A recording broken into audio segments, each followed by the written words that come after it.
Rosana está perguntando: como trabalhar medo, ansiedade, síndrome do pânico e insônia? Quero autotratamento e também atuar com atendimentos terapêuticos.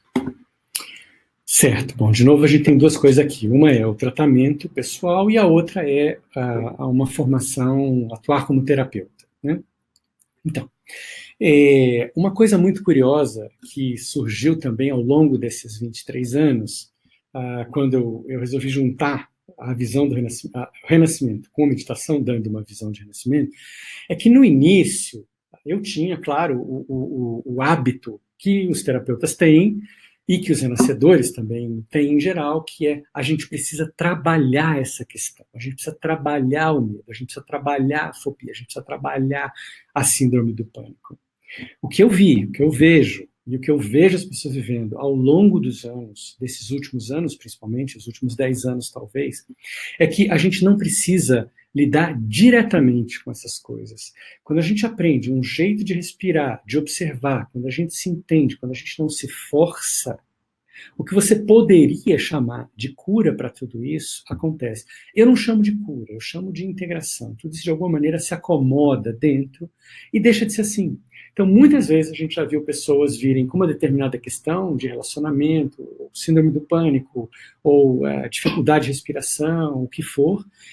Elas passam 9 dias, a gente não lida com esse assunto diretamente nenhum dia, e isso simplesmente se desmancha. Então, essas coisas. Às vezes não, às vezes vai por um outro caminho, mas sempre é uma experiência rica e satisfatória. Porque lembra, quando a gente está deixando essa inteligência atuar livremente, ela vai escolher um caminho dela. Mais cedo ou mais tarde, todo mundo chega num estado de clareza, de leveza, de bom humor, de liberdade, de soltura.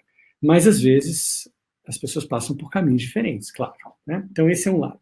E o outro lado que você perguntou é o lado de atuar como terapeuta. Bom, existem cursos curtos, existem cursos até por internet. Eu, pessoalmente, eu gosto desse formato 9 dias. Aliás, antigamente tinha 16 dias, eram 2 semanas. Eu consegui enxugar isso de forma a ser só renascimento. Não tem nada associado, não tem outras técnicas, por exemplo, como constelação, programação neurolinguística, coaching, nada disso associado. Essas coisas são boas, eu não estou de maneira nenhuma recriminando isso, mas um curso de renascimento, para mim, pode ser um curso só de renascimento. Existe assunto para 9 dias e para mais 9 dias e para mais 9 dias, por isso que as pessoas voltam, inclusive, para reciclagens.